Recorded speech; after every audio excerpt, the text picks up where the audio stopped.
Greetings to one and all, welcome to the channel. आज हम फिर से आपके साथ एक अच्छा एडिटोरियल डिस्कस करने वाले हैं और आज है 18 जनवरी।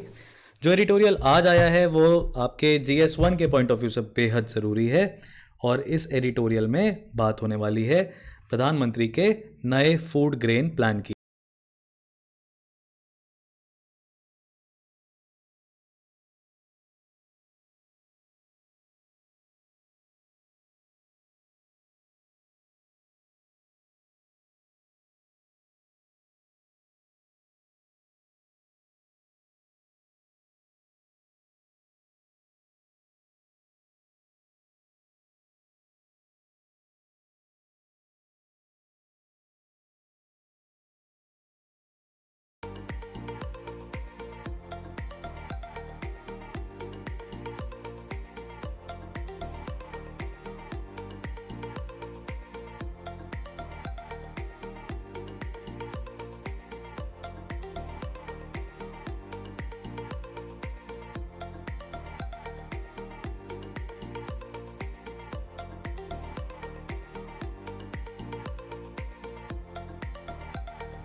यानी कि जो फूड ग्रेन है वो फ्री में डिस्ट्रीब्यूट करने का उन्होंने वादा किया है और यहाँ पे ऑथर स्वाति नारायण कह रही हैं कि ये एक तरह का धोखा है, एक तरह का इल्यूजन है, एक तरह का डबल स्टैंडर्ड है, कहना कुछ करना कुछ। तो ये वो ऐसा क्यों कह रही हैं ये हम समझेंगे। साथ में हम ये भी समझने की कोशिश करेंगे कि कौन सी स्कीम की बात हो रही है और वो हमारे लिए एग्जामिनेशन पॉइंट ऑफ व्यू से कैसे ज़रूरी है। यहाँ पे जो क्रक्स बताया है उसमें कहते हैं the readjustment seems to be politically motivated to appeal to voters and will only end up burdening the exchequer and pinching family budgets। यानी कि कुछ ऐसा अनाउंस किया है भारत सरकार ने अभी हाल फिलहाल में जिसमें पूरा का पूरा मुद्दा पॉलिटिकली मोटिवेटेड है, कुछ पॉलिटिकल गेन्स के कारण किया गया है, वोटर्स की अपील अपने तरफ करने के लिए किया गया है, फाइनली जिसका बुरा प्रभाव हमारे एक्सचेकर पे पड़ेगा और गरीबों के जो बजट्स हैं वो बुरी तरीके से प्रभावित होंगे। तो अगले 10 मिनट में हम आपके साथ ये एडिटोरियल को एनालाइज करेंगे। अगर आपको डेली ऐसे ही एडिटोरियल्स के शॉर्ट में एक्सप्लेनेशन चाहिए नोट्स के साथ तो इस चैनल को तुरंत सब्सक्राइब करें। डेली बेसिस पे हम एडिटोरियल्स आपके सामने डिस्कस करते हैं। इस प्रेजेंट एडिटोरियल में हम प्रधानमंत्री गरीब कल्याण अन्न योजना के बारे में पढ़ेंगे, नेशनल फूड सिक्योरिटी एक्ट के बारे में पढ़ेंगे, करंट सिचुएशन क्या है फ्री राशन देने की, फ्री फूड ग्रेन्स देने की, खारिफ क्रॉप्स इंडिया में क्या होती हैं और अल्टीमेटली उनका प्रोडक्शन 2022 में कम क्यों हुआ जिसकी वजह से राशन कार्ड के बेनिफिशियरीज को भी नुकसान हो सकता है। गवर्नमेंट ने अभी फिलहाल जो अनाउंसमेंट किया उसमें क्या मिसिंग फैक्टर्स थे जो कि हम एडिटोरियल से निकाल के आपके सामने रखेंगे और नेशनल फूड सिक्योरिटी एक्ट यानी राशन कार्ड के बेनिफिशियरीज की संख्या क्यों बढ़ानी चाहिए इसके ऊपर हम चर्चा करेंगे। तो बात करते हैं सबसे पहले कि प्रधानमंत्री गरीब कल्याण अन्न योजना है क्या। देखिए ये इन्फोग्राफिक आपको कहेगा बता रहा है कि 5 किलोग्राम का फ्री फूड ग्रेन्स दिया जाएगा for the months of May and June 2021। 80 crore beneficiaries इससे फ्री में फूड ग्रेन्स पा पाएंगे और लागत 26,000 करोड़ की है।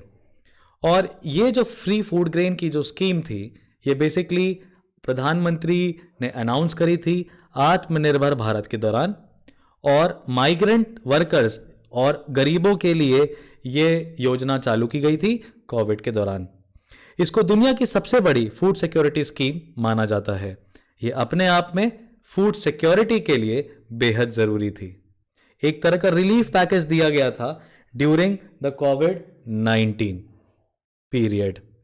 इसमें बेसिकली था क्या, 5 किलोग्राम का फ्री फूड ग्रेन हर बेनिफिशियरी को देना था 1 किलोग्राम पर मंथ के ग्राम यानी चने। लाभदायी कौन हो सकता था इसके अंदर, जो भी व्यक्ति हमारे करंट राशन कार्ड का बेनिफिशियरी है, अंत्योदय अन्न योजना का बेनिफिशियरी है या priority house hold ration card holders हैं, वो सब इसके लाभदायी थे। एलिजिबल कौन था, बिलो पॉवर्टी लाइन की सारी फैमिलीज। इनका आइडेंटिफिकेशन प्रायोरिटी हाउस होल्ड्स का स्टेट गवर्नमेंट द्वारा किया जाएगा। अंत्योदय अन्न योजना के परिवार जो कि स्टेट और यूटीज आइडेंटिफाई करेंगे उस क्राइटेरिया पे जो कि सेंट्रल गवर्नमेंट बताएगी। और सेंट्रल गवर्नमेंट ने क्या क्राइटेरियाज बताए थे, ऐसे घर जो कि विडोज द्वारा संचालित हैं, टर्मिनली इल पर्सन्स द्वारा, यानी कुछ ऐसी बीमारी है जिसका कोई इलाज नहीं है, डिसेबल्ड पर्सन्स हैं या व्यक्ति 60 साल के ऊपर है, इन सब के द्वारा चलाए गए हाउस होल्ड्स बेनिफिशियरीज थे। इसके साथ विडोज और टर्मिनली इल्ड और डिसेबल्ड पर्सन्स एजेड 60 ईयर्स और मोर, सिंगल वुमेन और single man with no family और सोसाइटल सपोर्ट, सारे ट्राइबल हाउस होल्ड्स, सारे landless agricultural labourers, marginal farmers, rural artisans and craftsman such as potters, tanners, weavers, blacksmiths, carpenters, slum dwellers and persons earning their livelihood, यानी रोजमर्रा की जिंदगी में रोज कमाने रोज खाने वाले लोगों को इसके अंदर बेनिफिशियरी बोला गया। जैसे कि रिक्शा पुलर हो गया, सगड़ी चलाने वाले हो गए, सब्जी बेचने वाले, फल बेचने वाले, कचड़ा बीनने वाले, जूता सिलने वाले, ऐसे लोग। यानी कि ये शहर और गांव में रहने वाले गरीब तबके के जो लोग थे उनके लिए बहुत लाभदायी योजना थी। जो भी परिवार बेलो पॉवर्टी लाइन का है, HIV पॉजिटिव पर्सन्स बेलो पॉवर्टी लाइन जो है, वो सब इस योजना के तहत बेनिफिशियरी थे और कैलकुलेशन के हिसाब से 80 करोड़ से ज्यादा लाभदायी। अब नेशनल फूड सिक्योरिटी एक्ट की अगर हम बात करें तो ये जुलाई 2013 में सरकार ने फूड सिक्योरिटी के लिए लागू की गई। एक पार्लियामेंट ने कानून बनाया जिसमें यह कहा गया कि भारत में करीब करीब 67 पॉपुलेशन है, 67% पॉपुलेशन है जिसको कि सब्सिडाइज्ड फूड ग्रेन्स की रिक्वायरमेंट है, यानी सरकार की सहायता की जरूरत है अनाज खरीदने के लिए। तो वो उसके अंदर एक टारगेटेड पब्लिक डिस्ट्रीब्यूशन सिस्टम बनाया गया जिसमें फूड ग्रेन्स को, राशन को बड़े सस्ते दामों में बेचा जा रहा था, 1 रुपए, 2 रुपए, 3 रुपए के भाव पे। न्यूट्री सीरियल्स अगर लिए तो 1 रुपए किलो, गेहूं लिया तो 2 रुपए किलो और चावल लिया तो 3 रुपए किलो। ध्यान रखिएगा, गेहूं चावल से सस्ता है। और इसके अंदर department of food and public distribution under ministry of consumer affairs, food and public distribution implementing ministry थी। इसके अंदर बेनिफिशियरी या एलिजिबिलिटी किनकी थी? सेक्शन 3 के sub section 1 of this act of 2013 के हिसाब से एलिजिबल हाउस होल्ड्स 2 तरीके के लोग थे। एक प्रायोरिटी हाउस होल्ड कैटेगरी जिनको 5 किलो राशन पर मंथ मिलना था, और अंत्योदय अन्न योजना के फैमिलीज जिनको 35 किलो पर फैमिली पर मंथ मिलना था। अंतर ध्यान रखिएगा, प्रायोरिटी हाउस होल्ड में 5 kg पर पर्सन है और अंत्योदय अन्न योजना में 35 kg पर फैमिली। ये सारे beneficiaries national food security act के थे। तो अगर आपने अंत्योदय अन्न योजना को ध्यान से देखा, गरीब कल्याण अन्न योजना को ध्यान से देखा, और आपने फिर नेशनल फूड सिक्योरिटी एक्ट को जरा ध्यान से देखा, तो लगभग बेनिफिशियरीज यानी कि इसके अंदर जो कवर्ड लोग हैं वो आपको एक ही जैसे दिखाई दे रहे होंगे। लेकिन एक अंतर था, नेशनल फूड सिक्योरिटी एक्ट तो अधिकार है, ये राइट टू फूड जब सुप्रीम कोर्ट ने रिकॉग्नाइज किया ना कि राइट टू फूड आर्टिकल 21 का पार्ट है, तब नेशनल फूड सिक्योरिटी एक्ट को जोड़ा गया। और यही बात करें हम प्रधानमंत्री के गरीब कल्याण अन्न योजना की, तो ये एक स्पेशल स्कीम थी। ये एक स्पेशल स्कीम थी जो कोविड-19 के दौरान माइग्रेंट्स और पुअर लोगों के लिए लागू की गई थी। इसका मतलब प्रधानमंत्री गरीब कल्याण अन्न योजना को कभी ना कभी आके तो खत्म होना ही था। अब सरकार ने इस योजना को 2021 से लेकर 2023 तक जोरों शोरों से चलाया। जनवरी 2023 से इस योजना का लागू करना बंद कर दिया गया। अब ऐसे में जो गरीब वर्ग है उसको नुकसान हो रहा है, क्योंकि अभी तक 2 साल में उसको 25 किलोग्राम का राशन 5 लोगों के परिवार में अगर देखें तो फ्री में मिल रहा था, और उसकी जो फूड रिक्वायरमेंट थी वो भी फुलफिल हो रही थी। लेकिन अब नेशनल फूड सिक्योरिटी एक्ट को फ्री कर दिया गया। भारत सरकार ने इस योजना को बंद किया, आपकी अंत्योदय अन्न योजना को, गरीब कल्याण अन्न योजना को, और भारत सरकार ने कहा कि नेशनल फूड सिक्योरिटी एक्ट के अंदर अभी तक आप जो कुछ भी 1 रुपए, 2 रुपए, 3 रुपए पर केजी पे खरीदते थे वो अब आपको मुफ्त में दिया जाएगा, और उसकी लिमिट्स तय करी। तो अभी करंट सिचुएशन क्या है फ्री फूड ग्रेन्स की? तो अगर हमारे कैबिनेट की माने तो उन्होंने प्रधानमंत्री गरीब कल्याण अन्न योजना का एक नया रूप हमारे सामने रखा है, जिसमें उन्होंने 810 million national food security act के बेनिफिशियरीज को 5 किलो तक का फ्री फूड ग्रेन हर महीने देने का वादा किया। लेकिन ऑथर कहते हैं कि यह तो already national food security act के अंदर गारंटीड था, और यह यूपीए सरकार का एक बहुत बड़ा मुहिम थी, योजना थी। आज अंतर सिर्फ इतना है कि फैमिली को, एक परिवार जिसमें 5 लोग पल रहे हैं, उसको 25 किलोग्राम तक का राशन फ्री में मिल जाएगा, जबकि पहले मैक्सिमम लागत उसको 25 गुणे 3 75 रुपए देनी पड़ती थी नेशनल फूड सिक्योरिटी एक्ट के अंदर। तो आज उसके ये 75 रुपए शायद बच रहे हैं। पर ऑथर कहते हैं ये आंखों में धूल झोंकने जैसा है, क्योंकि आप इमेजिन करिए, अगर एक परिवार में 5 लोग के परिवार में 50 किलोग्राम का चावल कंज्यूम किया जा रहा था, तो 25 किलोग्राम तो उसको प्रधानमंत्री गरीब कल्याण अन्न योजना में मुफ्त में मिल रहा था, और बाकी 25 किलोग्राम 3 रुपए के हिसाब से 75 रुपए में उसको मिल रहा था। अब आपने ये 25 किलोग्राम का फ्री राशन तो बंद ही कर दिया, और आप ये कह रहे हैं कि पर इंडिविजुअल पे उसको 75 रुपए, यानी पर इंडिविजुअल पे 5 किलो उसको मिलेगा और उसके ये 75 रुपए बच जाएंगे। तो अब पहले उसको 50 किलो मिल रहा था, अब उसको 25 किलो ही मिल रहा है मुफ्त में। और उसके बाद वो ऐसा नहीं है कि पैसे कम दे के एनएफएसए के अंदर माल खरीद सके, राशन खरीद सके। तो अब फैमिली की तो रिक्वायरमेंट उतनी है 50 किलो की, 10 किलो चावल पर इंडिविजुअल। तो यहां पे एक फैमिली को अभी शायद बाकी 25 किलो मार्केट से खरीदना पड़ेगा, और मार्केट में अगर सबसे सस्ता दाम भी देखें तो 18 रुपए 1 किलो का है, और 25 किलो 450 रुपए। तो उसके 75 रुपए बचा के आप 450 रुपए लगा रहे हैं।